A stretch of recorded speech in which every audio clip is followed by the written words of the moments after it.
On my 40th birthday, my best friend told me she was in love with my husband. 2 weeks later, they found her body in the river. And my fingerprints were on her throat, but what the police didn't know was, she was still alive. And she was watching me from behind the window. Listen, baby. Sit with me for a minute. Because what I'm about to tell you, it still keeps me up at night. And I need you to hear every word of this. Every single word. My name is Eve. I'm 58 years old now, but this story takes me back to when I was 40. The age where you think you've figured life out. You think you know who your people are. You think you're safe. Honey, I was so wrong. Let me start from the beginning. From the day everything looked perfect. Because that's how betrayal works, baby. It sneaks up on you when you're smiling. Part 1. The birthday that changed everything. It was September 12th, my 40th birthday. I remember waking up that morning, and the sun was coming through the curtains just right. You know that golden light? The kind that makes you feel like God is smiling at you? My husband Marcus, he was still asleep next to me. His arm was draped over my waist. We'd been married 15 years. 15 years, baby. And I thought we were solid. I really did.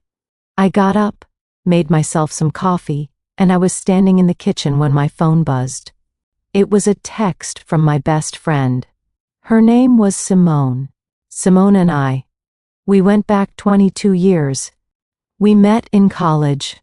She was the first person I called when I got engaged. She was my maid of honor. She held my hand when I had my miscarriage. She was there when my mama died. She was my sister. You understand? Not by blood, but by choice. The text said, "Happy birthday, babe. I'm coming over at 2. I need to talk to you about something important." I smiled. I thought maybe she was planning a surprise party. Or maybe she finally got engaged to that man she'd been seeing. I don't know. I was just happy. But honey, let me tell you something. When someone says they need to talk to you about something important, that's never good. Never. At 2 p.m., Simone showed up. She looked different. I remember that. Her eyes were red, like she'd been crying. Her hands were shaking when she hugged me. "Girl, what's wrong?" I asked her. I pulled her inside. "You okay?" She didn't answer right away. She just stood there in my living room, looking at the floor. "Simone," I said, "you're scaring me." And then she looked up at me, and baby, I will never forget the look in her eyes. It was like guilt and pain and something else. Something I couldn't name. She said, "Eve, I need to tell you something, and it's going to hurt you, but I can't keep lying to you anymore." My heart dropped. I thought maybe someone died. I thought maybe she was sick. But then she said it. She said, "I'm in love with Marcus." Now, let me pause here for a second. Because when someone tells you something like that, your brain doesn't process it right away. You hear the words, but they don't make sense. It's like someone just told you the sky is green or water is solid. I laughed. I actually laughed. I said, "Girl, stop playing." But she wasn't playing. She started crying. And she said, "Eve, I'm so sorry. I didn't mean for this to happen. But it did. And I can't keep pretending." I felt my legs go weak. I sat down on the couch. My hands were trembling. "What are you saying?" I whispered. She wiped her face. And then she said the words that broke me. She said, "Marcus and I, we've been seeing each other for 6 months. Baby, 6 months. While I was cooking dinner for that man, while I was washing his clothes, while I was lying next to him at night, thinking we were happy, he was with her. And she, my best friend, she was with him. Hashtag Part 2, The Confrontation. I don't remember much of what happened next. I think I screamed. I think I told her to get out. I think I threw something. Maybe a vase? I don't know. All I remember is the sound of the door slamming. And then I was alone. I sat on that couch for hours, just staring at the wall. When Marcus came home that night, I was still sitting there. He walked in, smiling. He had flowers in his hand. Roses, my favorite. "Happy birthday, baby," he said. I looked at him. And I said, "How long?" His smile faded. "What? How long have you been sleeping with Simone?" Honey, the look on his face, it told me everything I needed to know. He didn't deny it. He just stood there, holding those roses, and his face went pale. "Eve," he started. "How long?" I said again. My voice was cold, calm, because I was past screaming. I was past crying. "6 months," he whispered. I nodded. I stood up, and I walked past him, up the stairs, and I locked myself in the bedroom. I didn't come out for 2 days. Hashtag Part 3, The Unraveling. The next 2 weeks were hell, baby. Marcus moved out. He went to stay with his brother. Simone kept calling me, texting me, begging me to talk to her. I didn't answer. I couldn't. Because how do you forgive something like that? How do you look at someone you loved and trusted and not see the knife they stuck in your back? I was falling apart. I wasn't eating. I wasn't sleeping. I was just existing. And then, on September 28th, everything got worse. I got a call from the police. They said, "Ma'am, we need you to come down to the station. It's about Simone Matthews." My heart stopped. "What about her?" I asked. "Ma'am, we found a body in the river this morning. We believe it's hers. We need you to identify her." I dropped the phone. I went to the morgue that same day. My hands were shaking so bad I could barely hold the steering wheel. They led me into a cold room. There was a body on a table, covered with a white sheet. The officer pulled back the sheet. And there she was, Simone. Her skin was pale, blue. Her eyes were closed. Her neck, baby, her neck had bruises on it, like someone had choked her. I felt sick. I ran out of that room, and I threw up in the hallway. The officer came over to me. He said, "Mrs. Johnson, we need to ask you some questions." I nodded. I couldn't speak. He said, "When was the last time you saw Simone?" 2 weeks ago, I whispered. "On my birthday." "And how did she seem?" "She was upset. We had a fight." "What about?" I hesitated. And then I said, "She told me she was sleeping with my husband." The officer wrote something down. Then he looked at me. And he said, "Mrs. Johnson, did you hurt Simone?" I stared at him. "What? Did you hurt her?" "No," I said. "No, I didn't touch her." "But baby." The look in his eyes told me he didn't believe me. Hashtag Part 4, The Evidence. 3 days later, they arrested me. They came to my house early in the morning. Knocked on the door. "Read me my rights. Eve Johnson, you're under arrest for the murder of Simone Matthews." I couldn't breathe. They put me in handcuffs. They put me in the back of a police car. And they took me to jail. At the station, they showed me the evidence. They had my fingerprints on Simone's throat. They had text messages between me and Simone. Messages where I said things like, "I can't believe you did this to me and you're dead to me." They had a witness, a neighbor who said they saw me and Simone arguing outside her apartment the night she died. and they had motive. A clear, obvious motive. My best friend slept with my husband, and I killed her for it. Except I didn't. Baby, I swear to you I didn't. But no one believed me. Part 5, The Trial. The trial lasted 6 weeks. Every day, I sat in that courtroom, listening to people talk about me like I was a monster. The prosecutor said I was jealous, vengeful. He said I invited Simone to my house, confronted her, and strangled her. Then I dumped her body in the river. He painted a picture of me that I didn't recognize. My lawyer tried to fight back. He said there was no direct evidence, no weapon, no witnesses to the actual murder. But the jury, baby, the jury looked at me like I was guilty, and I felt it. I felt their judgment, their disgust, Marcus testified. He cried on the stand. He said he was sorry. He said he never meant for any of this to happen. I wanted to scream at him. I wanted to tell him this was his fault. But I just sat there, silent. Because what could I say? On the last day of the trial, I was found guilty. Guilty of second-degree murder. The judge sentenced me to 25 years in prison. I didn't cry. I didn't scream. I just shut down. They took me away in handcuffs, and I went to prison. Part 6, Life Behind Bars. Prison, baby? It changes you. The first year, I barely spoke.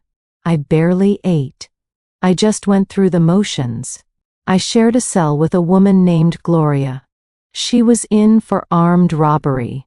She was tough, mean-looking, but she left me alone. One night, about 6 months in, she said to me, "You really kill that girl?" I looked at her, and I said no. She nodded. "I believe you." That was the first time anyone said that to me. It made me cry. The years passed slowly. I worked in the prison kitchen. I read books. I wrote letters to my lawyer, begging him to find new evidence. But nothing changed. Until one day, something did. It was my 3rd year in prison. I was in the common area, watching TV when the news came on. And baby, I saw her. I saw Simone. She was alive. She was standing in front of a courthouse in another state. She had blonde hair now. A different name. But it was her. I knew her face. I knew her eyes. I stood up. My heart was pounding. "That's her," I said out loud. "That's Simone." The other inmates looked at me like I was crazy. But I wasn't crazy. She was alive. And she had framed me. Part 7, The Investigation. I told my lawyer immediately. At first, he didn't believe me. But I begged him to look into it. He hired a private investigator.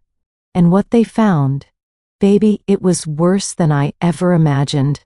Simone had faked her own death. She had planned the whole thing. She used a body from a morgue, a Jane Doe who had died of an overdose. She disfigured the face. She planted my fingerprints on the neck using a fake silicone mold. She paid off a witness to say they saw me that night. And then she disappeared. She moved to another state. Changed her name to Lisa Monroe. Got a new identity. A new life. And why? Because she wanted Marcus. And she wanted me out of the way. But here's the twist, honey. Marcus didn't even want her. After I was convicted, he cut her off. He said he couldn't be with someone who destroyed his life. So she had nothing. And I had lost everything. Part 8, The Confession. The private investigator tracked her down. He confronted her. Recorded the whole thing. At first, she denied it. But when he showed her the evidence, the fake body, the forged documents, the money trail, she broke down. She confessed. She said she was obsessed with Marcus. She said she thought if she got rid of me, he would be hers. She said she was sorry.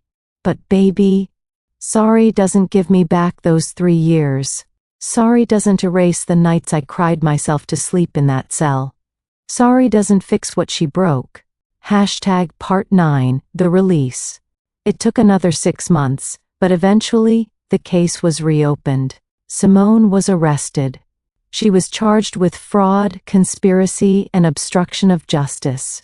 And I was released. On a cold morning in November, I walked out of that prison. I was 43 years old. I had lost 3 years of my life. My marriage was over. My reputation was destroyed. But I was free. Hashtag Part 10, the aftermath.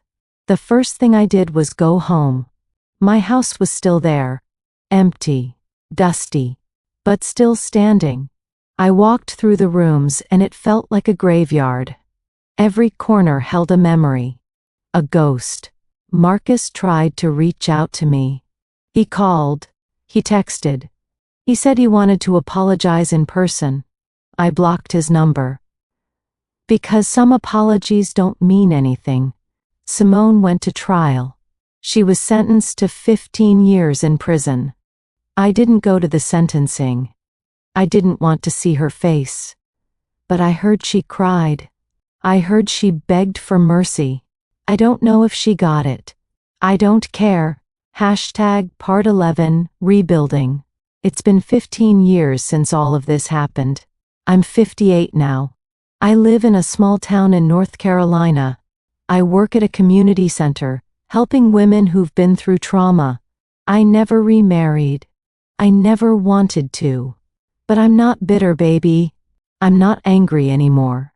Because I learned something through all of this. I learned that people will hurt you. They'll lie to you.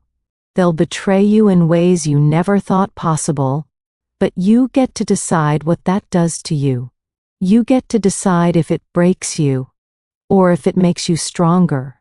Hashtag Part 12, the lesson. Now, let me pause here, honey. Because I need you to really hear this. Betrayal. It's one of the deepest pains you can feel, especially when it comes from someone you love, someone you trust, and when that betrayal costs you everything, your freedom, your peace, your sense of self, it can feel like you'll never recover. But you will. It won't be easy. It won't be quick. But you will. You'll cry. You'll scream. You'll feel like giving up. But you won't. Because you're stronger than you think. And you're worth more than what they took from you. I think about Simone sometimes. I wonder if she thinks about me. If she regrets what she did. But then I stop myself. Because it doesn't matter. What matters is that I survived. I rebuilt. I found peace. And that, baby, is the real victory. Hashtag Part 13, the truth about forgiveness. People always ask me, Eve, did you forgive her? And honey, I'm going to be real with you. Forgiveness isn't what people think it is. Forgiveness doesn't mean you forget. It doesn't mean you let them back into your life. It doesn't mean you're okay with what they did. Forgiveness means you stop letting it poison you. It means you stop carrying the weight of their betrayal on your shoulders. It means you choose peace over revenge. And yes, I forgave Simone. Not for her. For me. Because I refused to let her take one more day of my life. Hashtag Part 14, the final truth. Here's what I want you to take away from this, baby. Life is unpredictable. People are unpredictable. You can do everything right and still get hurt. But you are not defined by what they did to you. You are defined by how you rise. I lost 3 years in a prison cell for a crime I didn't commit. But I didn't lose myself. I didn't lose my humanity. My kindness. My hope. And if I can survive that, honey, you can survive anything. So if you're going through something right now, if someone you trusted hurt you, if you feel like your world is falling apart, listen to me. You will get through this. You will heal. You will rise. And one day, you'll look back and realize that the worst thing that ever happened to you was also the thing that made you who you were meant to be. Because, baby, betrayal doesn't break you. It reveals you. And what it revealed in me was strength I didn't know I had. Now, I'm not going to lie to you. There are still hard days. Days where I think about what I lost. Days where I wonder what my life would have been like if Simone had never knocked on my door that day. But then I remember something my mama used to say. She said, "Eve, baby, you can't control what people do to you. But you can control what you do with it." And I chose to live. Not just exist. Not just survive. Live. Part 15, the warning. Before I close this, I need to give you a warning, honey. Because this world is full of people like Simone. People who smile in your face and stab you in the back. People who pretend to love you while they're plotting against you. And I'm not saying you should stop trusting people. I'm not saying you should build walls around your heart. But I am saying, pay attention. Pay attention to the way people are watching. Pay attention to the words they say when they're upset. Pay attention to the energy they bring into your life. Because people will show you who they are. You just have to be willing to see it. I didn't see it with Simone. I didn't want to see it. Because I loved her. Because I trusted her. But love doesn't make you blind, baby. Fear does. And I was afraid of losing her. Afraid of being alone. Afraid of admitting that the person I called my sister was my enemy. So I ignored the signs, the little lies, the strange behavior, the way she always seemed a little too interested in Marcus. And it cost me. Part 16, the reflection. Sometimes I wonder what Simone's life is like now. If she's still in prison. If she ever thinks about what she did. If she ever regrets it. But then I remind myself that it doesn't matter. Because my peace doesn't depend on her remorse. My healing doesn't depend on her apology. My worth doesn't depend on her validation. I am whole. Not because she said sorry. But because I chose to be. And honey, that's what I want you to understand. When someone hurts you, the hardest part isn't the pain. It's the waiting. Waiting for them to apologize. Waiting for them to acknowledge what they did. Waiting for them to feel as bad as you do. But you can't wait for that. Because it might never come. And even if it does, it won't heal you. Only you can heal you. Part 17, the message. So here's my message to you, baby. If someone betrayed you, if someone lied to you, if someone broke your heart and walked away like it was nothing, you are not what they did to you. You are not their lies. You are not their betrayal. You are not their cruelty. You are the person who survived it. You are the person who kept going even when it hurt. You are the person who chose hope over bitterness. You are the person who refused to let them win. And that, honey, is everything. Because at the end of the day, Simone didn't win. She's in prison. Not just physically, but emotionally, spiritually. She's trapped by what she did. By the lies she told. By the life she destroyed. And me? I'm free. Not just because I walked out of that prison cell. But because I let go of the hate, the anger, the need for revenge. I chose peace. And peace, baby, is the ultimate victory. Part 18, the hope. I want to end this with hope. Because hope is what kept me alive all those years. Hope that the truth would come out. Hope that I would be free. Hope that I would heal. And it did. I am, I have. So if you're reading this and you're hurting, hold on to hope, even when it feels impossible, even when the world is dark and you can't see a way out, even when everyone has turned their back on you. Hold on, because the sun will rise again. The storm will pass. The truth will come to light. And you will be okay. Not today. Maybe not tomorrow. But one day, and that day will come sooner than you think. Hashtag part 19, the gratitude. You know what's crazy, baby? I'm grateful. I know that sounds insane.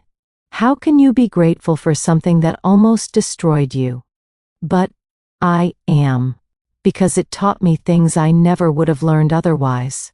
It taught me that I'm stronger than I thought. That I can survive things I never thought I could. That I don't need anyone to save me because I can save myself.